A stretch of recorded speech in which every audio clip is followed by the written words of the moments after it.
Hey, yo, what is going on in the world of Jaron Boots Ennis?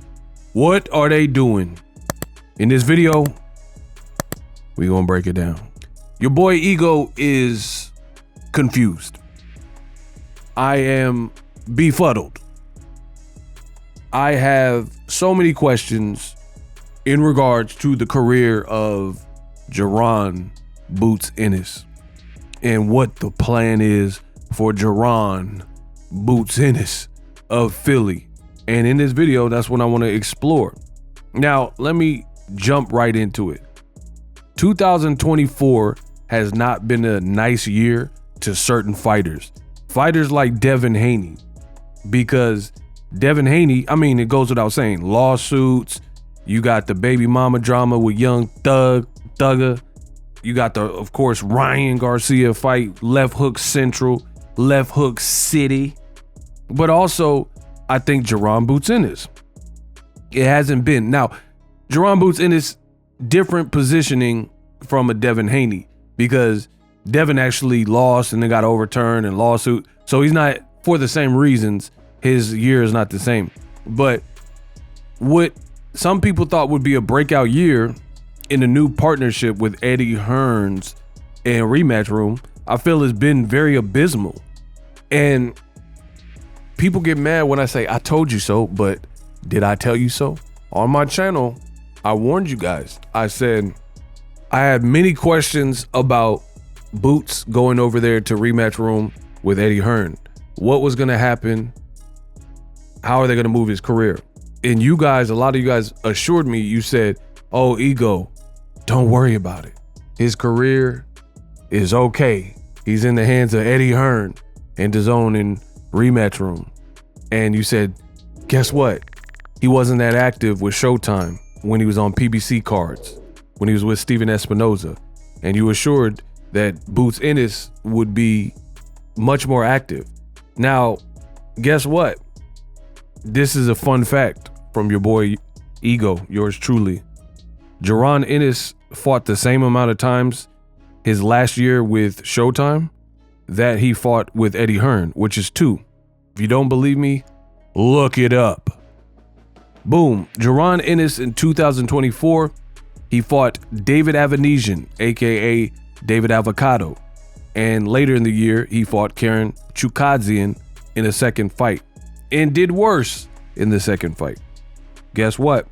As I just said, he fought in 2023 when he was still on Showtime against Karen Chukadzian and Roman Villa the same year. So you guys swore up and down the move to Eddie Hearn was going to be beneficial to Boots' career.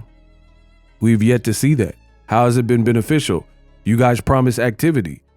It's not like he fought 3, 4, 5 times in a year. He fought the same amount of times he fought when he was with Showtime and Espinoza. In fact, he fought and had better performances.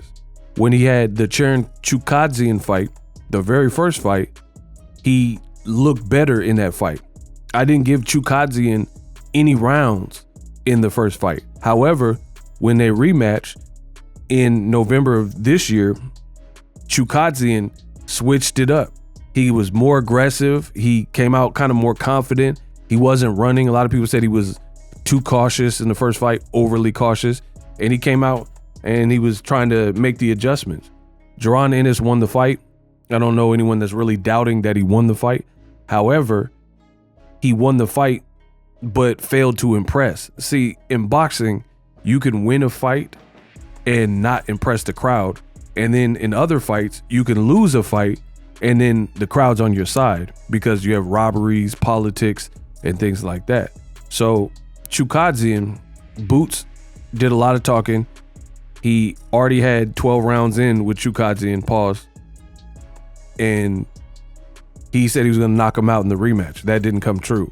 His other fight, David Avanesian, people also said in that fight, just like the rematch with Karen, that he got hit too much. So you can really make a strong argument, and I think I just did that, that in 2023, his last year with Showtime was the peak of his career and far better than his 2024 since linking with Eddie Hearns.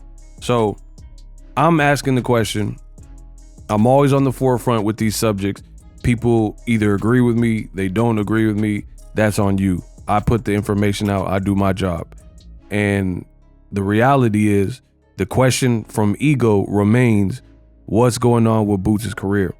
Another reason I'm saying that and making this video is because there's fights that it appears Boots' side is turning down, which I think would be brilliant fights for the fans and also very good fights for Jaron's career, where he's at, his legacy, etc., etc.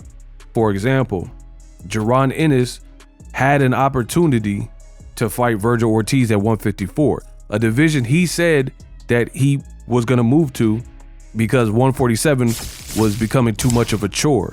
So if you're going to move to 54, move to 54. But instead, and you can get this from Turkey, who is the organizer, why would the organizer of the event need to falsify something? Plus, Turkey revealed this many weeks ago, maybe even a month ago. We have yet to hear Jaron Boots Ennis say that Turkey is lying and, refute this. But Turkey, what he said is Jaron gave us his word that he would agree to the fight. You've seen it reported throughout boxing. People made articles about it, videos about it. And Turkey says he promised us and gave us his word that he was down for the fight with Virgil Ortiz. And then out of nowhere, at the 11th hour, he changed his mind. This is coming directly from the organizer, Turkey. So again, that's a missed opportunity. And it makes Virgil Ortiz look way better because it looks like you ducked him. And it's crazy because boxing is a sport about timing.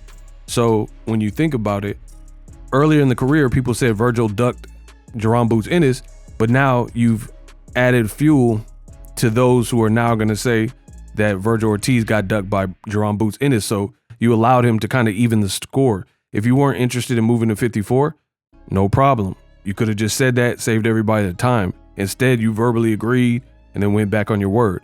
Another fight, Teofimo Lopez. You could have fought him. Why didn't you fight him?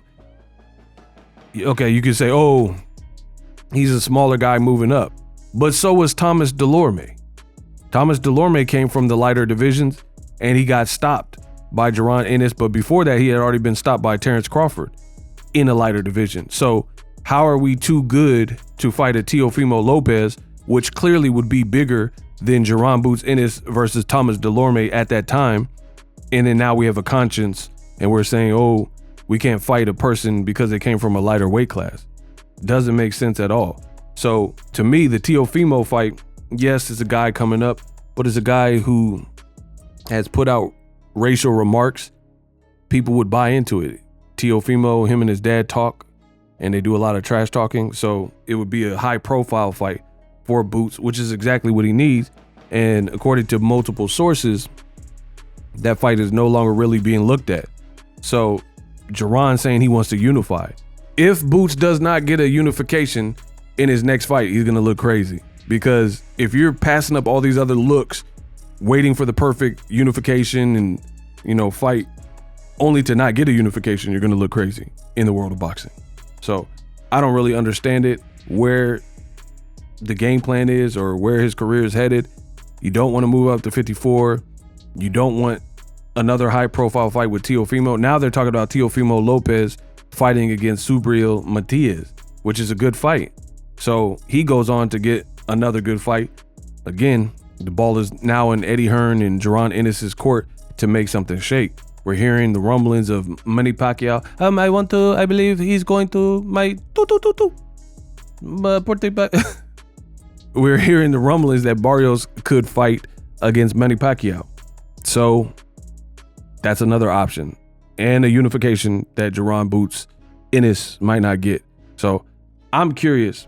Stanionis is the other champion likely to fight on Tank's card. Who is Jaron Boots Ennis going to fight? Inquiring minds would like to know. Ego thoughts, I would like to know. Let me know in the comment section.